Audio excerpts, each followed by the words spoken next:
Unless you know where you want to go, it's impossible to draw a map on how to get there. Today, we're going to go over element 2 in your life book, knowing what you want to accomplish.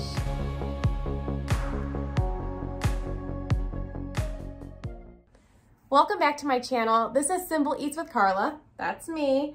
And today we're going to step outside of my kitchen and we're going to dive into our life book. In this element, our objective is to help you clearly define what it is that you want, and then we're going to assess how ready you are to get that. Last time we talked about our why. Our why is the thing that supplies our drive, our motivation. It's going to be that thing that helps us to get up and fight on those days where we just don't feel like it. In this segment, we're going to dive into what it is we really want. Part of this is deciding how ready you really are to make the necessary changes. And it's really important to be honest with yourself about that.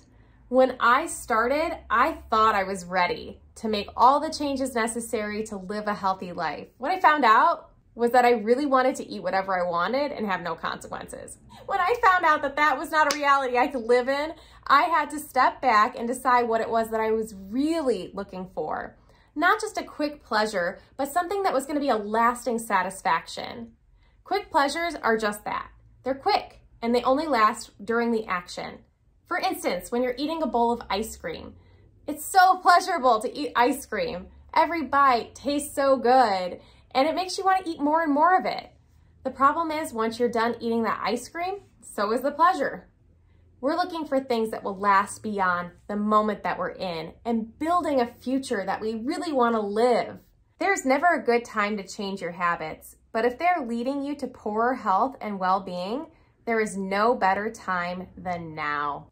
Now, I'm going to assume because you're here that one of your desires is to get healthy. The categories that we focus on in the life book are healthy weight management, healthy eating and hydration, healthy mind, healthy motion, healthy sleep, and healthy surroundings. It's important to take a deep look into each of those, decide what areas of your life need the most work right now and which ones you're the most willing to commit to. It all comes down to choice. There are primary choices and secondary choices. Primary choices are the things that you want more than anything else. They're the things that you're willing to wake up and fight for. Secondary choices are all the choices that you need to make that support your primary choice. Secondary choices are not necessarily things that you're going to be motivated to do on their own. They usually fall into two categories: doing things that you don't want to do and not doing things that you might want to do. Let's say that your primary choice right now is to get to a healthy weight. When you're at a party, somebody comes up to you and offers you a cupcake. Your primary choice is to get to a healthy weight. That's what you want more than anything else, which means your secondary choices are going to support that. So when somebody offers you a cupcake at a party, you have to think through that decision. Do I want this cupcake? Does it support my primary choice of getting healthy? If the answer is no, then I could have the cupcake, but it wouldn't support what I ultimately want. Therefore, no thank you, I don't want the cupcake. Now that's a lot of internal dialogue and thinking for a simple conversation of, would you like this cupcake? And no thank you. But that's the whole point. Our secondary choices are not things that we're going to do on autopilot. They're going to take focus and determination, tons of mindfulness. In fact, mindlessness is the enemy of action and change. We have to choose to be very mindful of the choices that we're making if we care about supporting our primary choice. It's a lot of work to be mindful. It takes a lot of focus and determination, which is why it's so important to be very honest with yourself about how ready you are to make the necessary changes.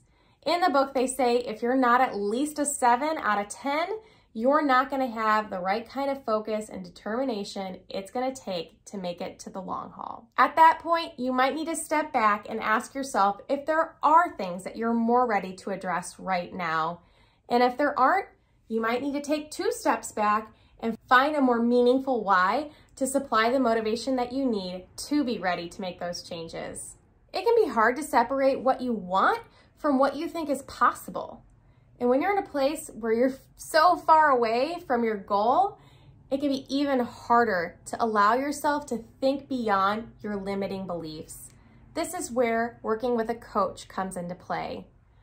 Tap into that resource. If you haven't already, reach out to your coach and let them know that you're thinking through these things. They can help you see beyond what you think is possible at this moment and dream bigger. This element is all about what you want. The next part is going to be done on your own time. Your assignment for this element is to take some time this week to journal out what it is you want. If you need some help, I've included some prompting questions to ask yourself so that you can figure out what it is that you actually desire. Maybe there are things that you have not thought about in a long time, and these questions will pull it out of you. You can find these questions here. Take a screenshot of this picture, or you can find them in the description of this video.